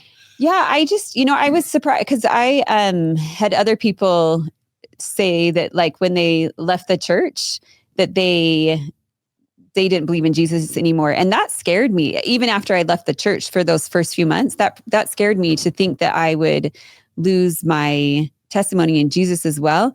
But it just didn't hold up for me. It just wasn't, it didn't make sense anymore. What made sense is that this person came and lived on the earth and taught a lot of good. And then just like with every other thing, some other men took that and monopolized on it. And they were able to make from that what they wanted to then control other people and to decide how other people should live their life. And so I also looked at Christianity with a different perspective and read books about how the Christian church was founded and how the Bible was written much later after Christ. So it's just men creating the stories. And I just didn't want to be, and I also didn't want to go through a man to get to God anymore. Like all of that just felt like it didn't feel right to me anymore. So, and I felt free to let that go and know that I was going to be like, I wasn't going to go to hell because of it. I felt, I think I felt enough. I didn't feel fearful anymore, which is a lot of what a belief in Jesus is, just this like fear of the afterlife, and Jesus is the only way to get there. And I just didn't feel that fear anymore. Or like fear of your sins, but Right, Jesus right. makes the sins better. Yes. I also did not see like Satan and sin. I mean, all of it fell away, where it's just, life is just experiences, and some experiences are good, and then you can further those, and some are bad, and don't do those again. Like it just, instead of evil and good, it was just experiences that we have in this life. What about the types of things Mormons think are sinful? Mm-hmm. Some want to say people leave the church because they want to sin. Mm-hmm. Well, has that been your experience? No, well, obviously that's not why I left the church. But I have been more open to the things that were seen as sinful and have approached them differently. Like with drinking alcohol, like I've tried alcohol and also been like, I don't think it's for me, but it was my choice. Like all of these things become my choice. And I also think those things we know those things can be damaging in people's life. It's not like like if they're used inappropriately, then they're not going to be good for people. But now I approach it all with a different view, not like good and bad, but being smart about how you, and even with marriage, like it's helped my husband and I really just be like, do we really want this? Is this really like, and we've been able to have those conversations in the ways that you can't in the church, because in the church, you just stay with your partner. And, but now we can be like, hey, do you really want this? I want this, in a safer, like it makes it so we are intentionally together because we are choosing that instead of trying to like live up to some agreement that we made that we can't get out of years and years ago. Right. Yeah. Margie and I relate to that for sure. Yeah. What about friends and family? It was your ward. Yeah. So none of my closest friends were in my ward at that time. And the ones that I was pretty kind of close to, I tried to stay in, contact with them, but it definitely was harder. Like you have this whole community that has to be in your life, and it just happens because you're seeing each other twice a week, at activities and at church, and that I lost all of that. Like that was all. I didn't have that community anymore, and they would. That one's so tricky because it's not like they would show up, they'd bring a Christmas gift or something. They definitely showed up, but it is hard when you've left to know what the intention is. And I don't think that's fair on either end, because I've been on the other side of that, right? Where I was doing things because I was called to do it as a ministering sister or whatever, but I also wanted to do those things. So I think it just makes the relationships a little harder to know, like, what are you trying to get from this relationship? And then it's my parents had both died. My dad had died before I left the church. I'm sure that would have played a big factor into it. And then I've had siblings leave the church as well. But the ones that are still active, it's very, very hard. And close friends, that there were some hard months that we had to really. I had to decide, like, I had to just keep showing up and just being like, I'm still here. I'm still part of your life. And this is who I am now. And so I had to see, like, can you handle that or not? And for the most part, the relationships that have meant the most to me, though they went through some difficult things, I think we've arrived at a good place of understanding and respect. I still totally respect their activity in the church. And I hope that respect is given back. And we just don't talk about it much. And with your own kids, you raised your kids to be faithful. Has that been complicated? Yeah, so complicated. I mean, I feel bad. I feel bad that I was a good Mormon mom. I taught my kids and I expected them to follow the covenant path. That was my plan for them. And so then to backtrack on that, it felt unfair to do to them. And so we have had lots of conversations about that and how, and also respect for those that choose to stay in the church. I have full respect for that. Like, of course, like, do what you need to do. I would never try and talk them or my siblings or friends that are active, talk them out of, into leaving the church. I actually did a lot more of that when I was in the church. I felt more like free to say, what about this and this? And now I just don't approach that. I just, like, if they have questions for me, I'm happy to answer where I stand, but I let them live their life. And I also feel like my relationship with my children is so much better because I'm not expecting them to do the covenant path. I think that caused so much strain on my relationships because I expected them to be a certain way and it was scary if they weren't. And so now I just get to love them how they are. Is it fair to assume at least some have decided not to stay with the church? Yes. Okay. Yeah. Okay. My oldest daughter, for sure. She graduated from BYU a year ago. And then the others, well, and then my son, who I have a 15-year-old who he was 12 when he left, 13. And we definitely, I know that's complicated because obviously he's not going to go to church if mom and dad aren't going, but we gave him the option and I would have kept going if he wanted to, but it's not what he wanted at that time. But I told him that, like, you can get baptized again. Like, you can choose what to do with this going forward. But he was really happy to be done. He was at an age where he was happy to not go to church anymore. So, yeah. I am curious, what brings you joy right now?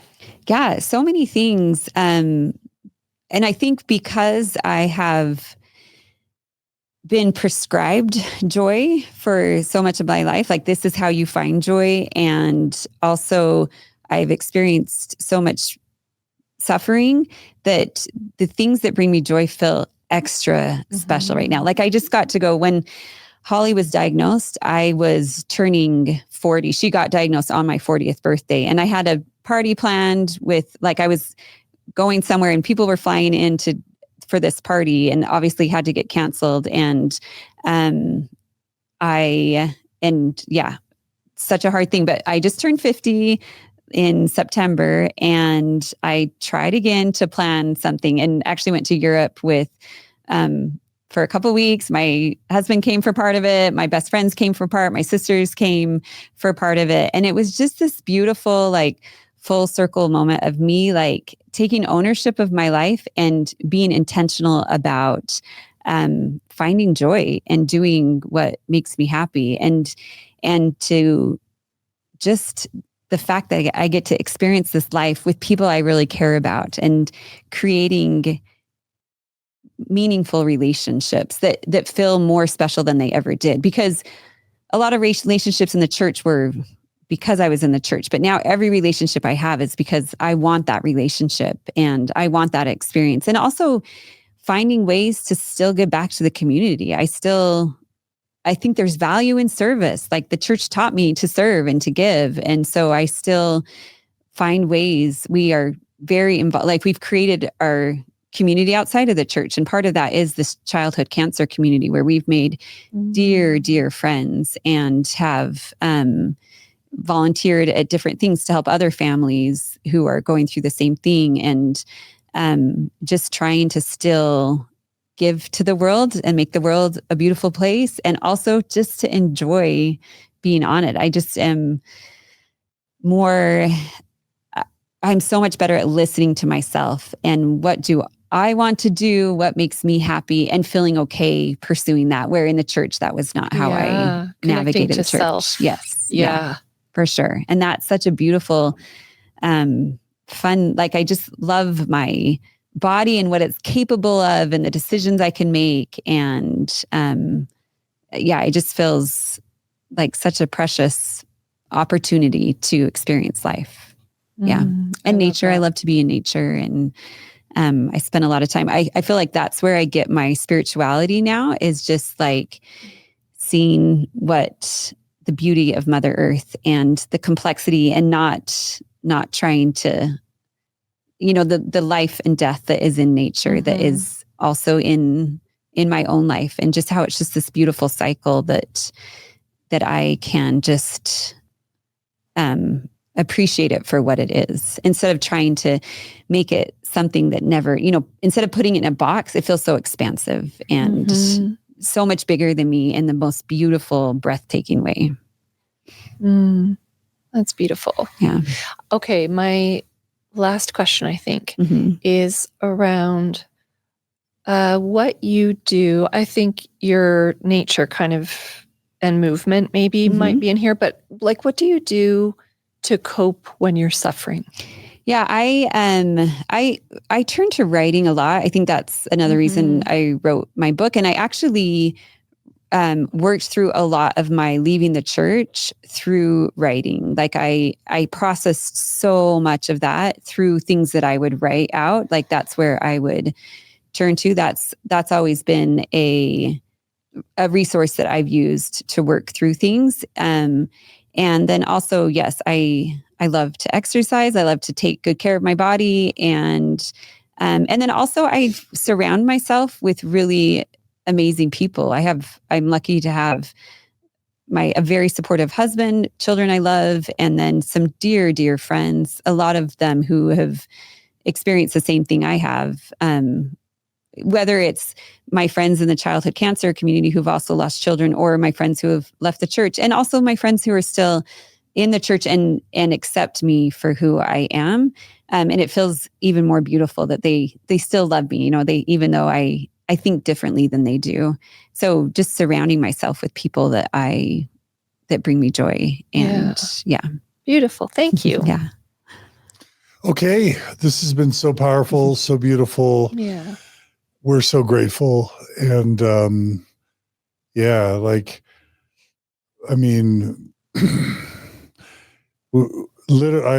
literally almost every narrative we receive probably 1,000 applications a year for people filling out the forms and submitting a video to be on Mormon Stories. I would say the majority have abuse stories, and we always have to just decide how many abuse stories are we going to tell, because we also just we want to be mindful of the capacity and mental well-being of our audience. You know what I mean? Yeah, absolutely. And I never want to put on a victim having to, the burden of having to worry and care for the people who are in the audience. But I'm just mindful of how just poised and gracious you are in telling the story of really horrible abuse. And then also the same with the passing of your daughter. But I just feel so much light and so much uplift from what you shared with us today. So I'm so grateful. Well, thank you for giving me the opportunity to share these things, because I think, obviously in the church I shared often how I felt about things, and I still, like, even more, I want to be able to share this joy that I feel and this happiness outside of the church as well, that there is still so much to be joyful about, and that it is also beautiful on this side as well. Yeah, I love that. And before we let you go, Margie and I had this idea, it was really Margie's, of always ending all future episodes with 3 final questions. So you already know what the questions are, but I'll ask them now. What is a book, podcast, or TV show that you have enjoyed lately? And I think you answered one of each for that one. I did. I wasn't sure if I was supposed to. That's good. Yeah. So book.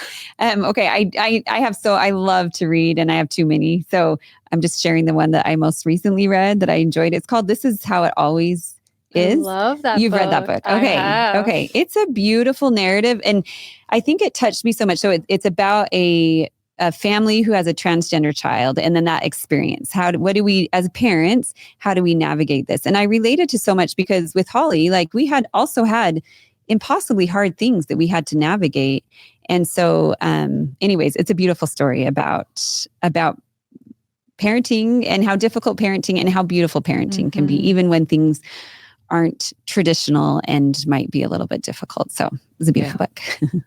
And then podcast 10% Happier by Dan Harris. I don't know if you guys listen to that one. I do. Excellent podcast. Yeah. He focuses on mindfulness. Yes. Yep. Yeah. Yep. Everything rings true to me that not every, and that's the beauty now is that I can just like take or leave things. Yes. That's right. And a lot of what he says resonates with me. Yeah. And then what was the other thing? TV. Dancing with the Stars right now. Are you on Team Whitney? I am. This is actually the first time because in the past I curated, I was very intentional about what I would spend my time watching. And so that wouldn't have fit into but it's so fun and I love it. And it's been just so fun. There's this whole world of entertainment that has opened up to me since leaving the church that I get to just enjoy and not have to be just fun. Yeah, it's just as fun. Opposed to like the serious. Yes. And I think in the past I would have looked at it and judged it for how they were dancing or what they were wearing and such. I mean, it's just so sad the way I viewed the world before. And then also so fun how I can see it now and just how fun it is to watch and absolutely enjoy those things. So today, that's what I'm enjoying the most.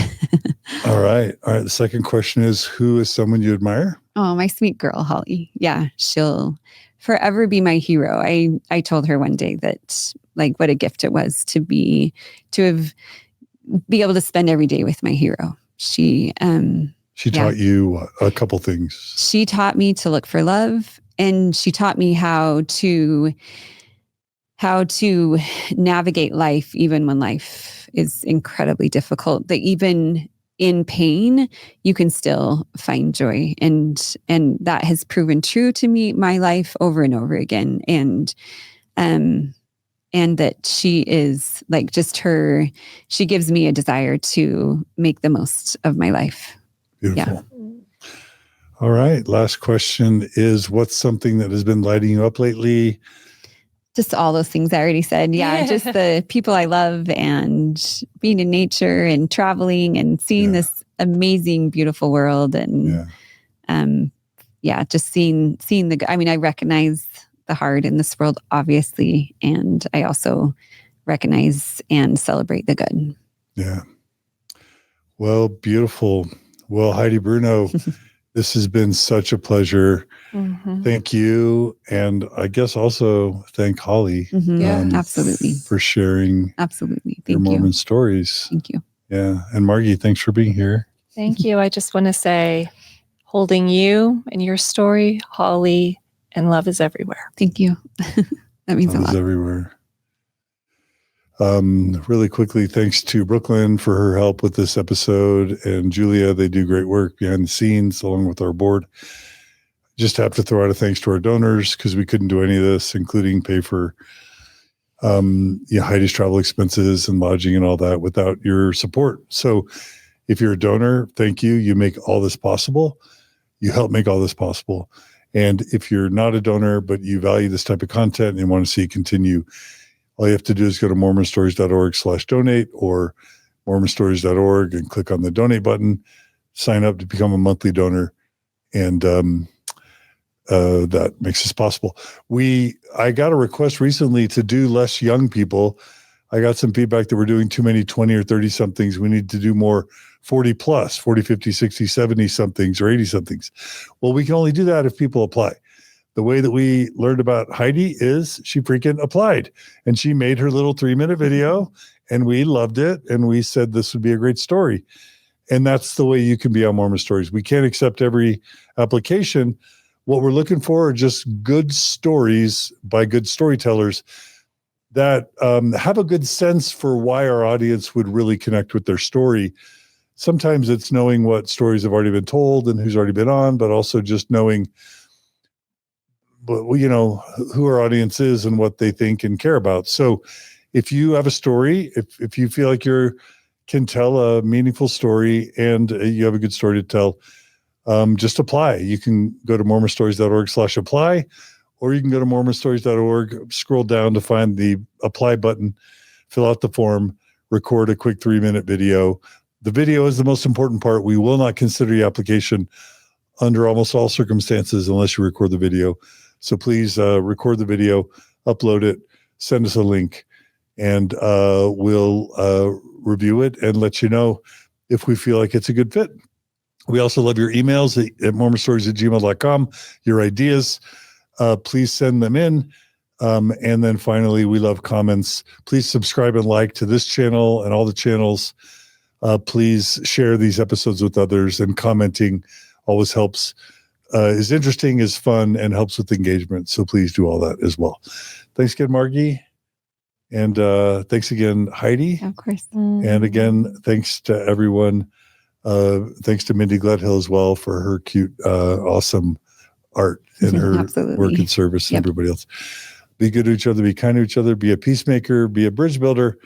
And we'll see you all again soon on another episode of Mormon Stories Podcast. Take care.